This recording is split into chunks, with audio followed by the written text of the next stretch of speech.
పడసపాడు గ్రామంలో వెలసిన శ్రీ వల్లి దేవసేన సుబ్రహ్మణ్యేశ్వర స్వామి ఆలయంలో ఘనంగా షష్ఠి మహోత్సవాలను ఘనంగా నిర్వహించారు.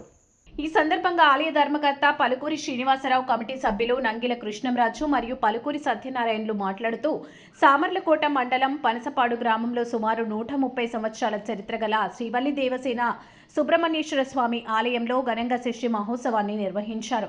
వేలాదిగా భక్తులు తరలి రావడం జరిగింది. ప్రతి సంవత్సరం క్రమం తప్పకుండా షష్ఠి మహోత్సవం ఘనంగా నిర్వహించడం జరుగుతుందని తెలిపారు.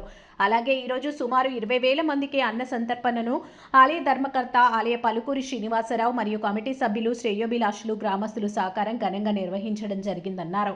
ఈ కార్యక్రమంలో పలుకూరి సుమంత్, పలుకూరి రోహిత్, ఎలుగుబంటి వెంకన్న, బాబు, ఎలుగుబంటి వీర ప్రభులు, కమిటీ సభ్యులు తదితరులు పాల్గొన్నారు. పనసపాడు గ్రామంలో వేచేసి ఉన్న శ్రీ వల్లి దేవసేన సమేత సుబ్రహ్మణ్యేశ్వర స్వామివారు మరియు అన్నపూర్ణ సమేత విశ్వేశ్వర స్వామివారు ఆలయం నందు ఈ రోజు షష్ఠి మహోత్సవం జరుగుతున్నది. అంగరంగ వైభవంగా జరుగుతున్నది. ఉదయం 2:30 నుంచి అభిషేకాలు, 8:30కు వీరభద్ర సంబరం, 11 గంటల నుంచి భారీ అన్నదానం, గ్రామ ప్రజలు, పెద్దలు, ఆలయ కమిటీ వారి సమక్షంలో ఈ ప్రోగ్రాం జయప్రదం చేసిన వారందరికీ ధన్యవాదములు. ఈ అన్నప్రసాదం స్వీకరణకి సుమారుగా ఒక 20,000 మందికి అన్నప్రసాదం చేయడం జరిగింది. ఆలయ కమిటీ పలుకూరు శ్రీనివాసరావు. సర్వణ భవ. నా పేరు పలుకూరు బాపన్న.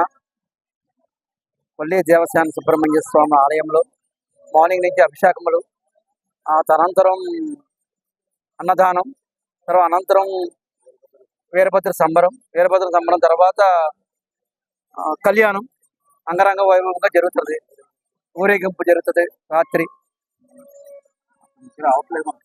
భోజనానికి, అన్నదాన ప్రసాదానికి 20,000 మంది దాకా జనం వస్తారు. పలుకూరు శ్రీనివాసరావు గారు ఆలయ ధర్మకర్త సమక్షంలో జరుగుతున్నది కార్యక్రమం. మన గ్రామ ప్రజలు, గ్రామ పెద్దలు సహకారంతో జరుగుతున్నది. ఇది పేరు నంగిన కృష్ణంరాజు, పనసపాడు గ్రామం. శ్రీ వల్లి దేవసేన సమేత సుబ్రహ్మణ్య స్వామి ఆలయం సుమారు 130 సంవత్సరాల క్రితం కట్టినది. ఎంతో పవిత్రమైన దేవాలయం. ఈ దేవాలయం దగ్గర సుమారు 25 గ్రామాల నుంచి ఈ సుబ్రహ్మణ్య స్వామి దర్శనానికి ప్రజలు భారీ ఎత్తున వస్తారు. ఇక్కడికి తెల్లవారుజాము 2 గంటల నుంచి అభిషేకాలు జరుగుతాయి. అభిషేకం అనంతరం సంతర్పణ చేస్తారు. సంతర్పణకి మ్యాక్సిమం ఒక 20,000 మంది దగ్గర జనాలు వస్తారు. తర్వాత కళ్యాణం, వీరభద్ర సంబరం జరుగుతుంది. తర్వాత ఊరేగింపు.